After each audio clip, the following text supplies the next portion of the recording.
السلام علیکم ورحمۃ اللہ وبرکاتہ۔ بسم اللہ الرحمن الرحیم وبہ نستعین۔ الحمد للہ حمدا کما ينبغی لہ والصلاة والسلام علی صفوة الانبیاء محمد بن عبد اللہ وعلی آلہ وصحبہ اجمعین۔ اما بعد، معزز سامعین و سامعات، آج کے اس سالانہ انعامی مقابلے میں میری تقریر کا عنوان ہے آپ صلی اللہ علیہ وسلم کا ایفائے عہد۔ چھٹی صدی عیسوی میں جب انسانیت خود اپنے ہی ہاتھوں سے پوری طرح پامال ہو چکی تھی، انسان اپنے خالق کو فراموش کر کے خود کو ہی خدا بنا بیٹھا تھا، لاتعداد معبودوں کی پرستش میں لگا ہوا تھا، ظلم و بربریت کا دور دارا تھا، انسانیت سسک رہی تھی۔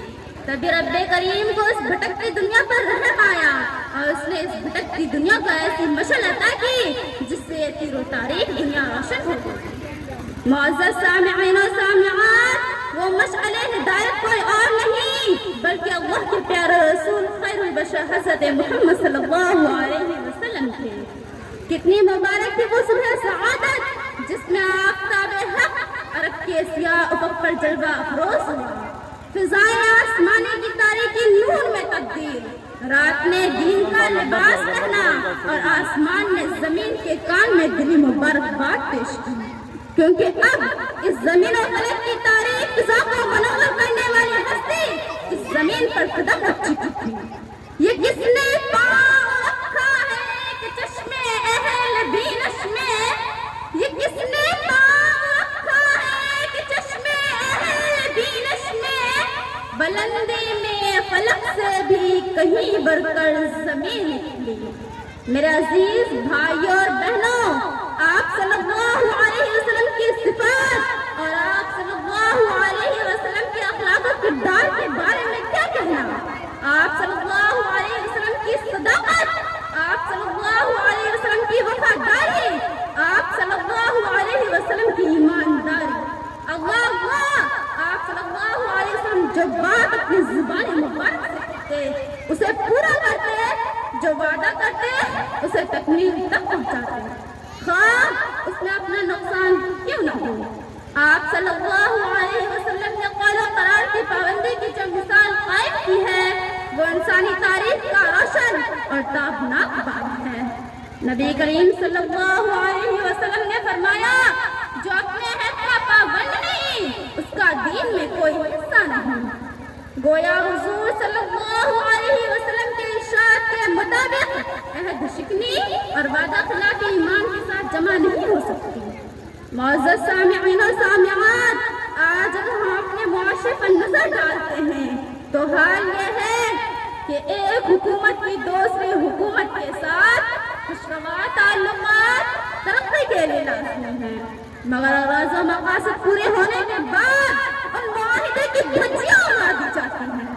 لیکن جب ہم حضور صلی اللہ علیہ وسلم کی سیاسی زندگی اور آپ کے معاہدے اور صلح پر نظر عمیق ڈالتے ہیں تو نبی کریم صلی اللہ علیہ وسلم کی حیات طیبہ ان تمام حکومتوں میں مختلف نظر آتے ہیں۔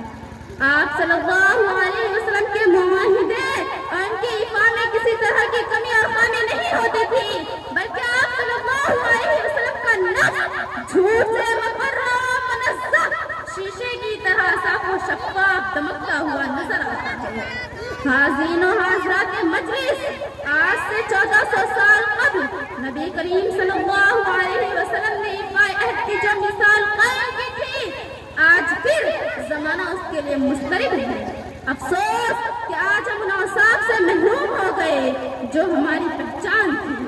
آج ہم نے ان تمام تعلیمات کو پسے پست ڈال دیا جن سے ہمیں آراستہ کیا گیا تھا۔ ہونا تو یہ چاہیے تھا کہ جس طرح اللہ تعالیٰ اپنے وعدے کا پکا اور سچا ہے، اسی طرح اس کے بندے میں ایک بڑی خوبی یہ ہوتی کہ کسی سے جو وعدہ کرے اسے لازماً پورا کرے اور کسی سے جو قول و قرار کرے اس کا پابند رہے۔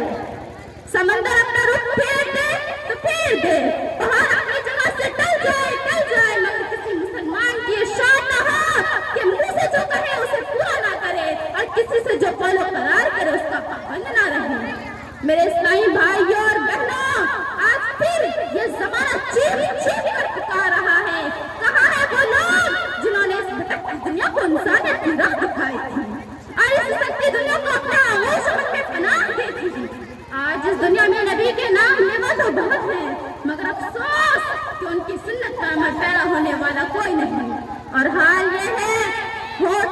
تو رہتا ہے بہت نام نبی کا، ہونٹوں پہ تو رہتا ہے بہت نام نبی کا، گہرائی میں وہ دل کو کردار سنور جائے۔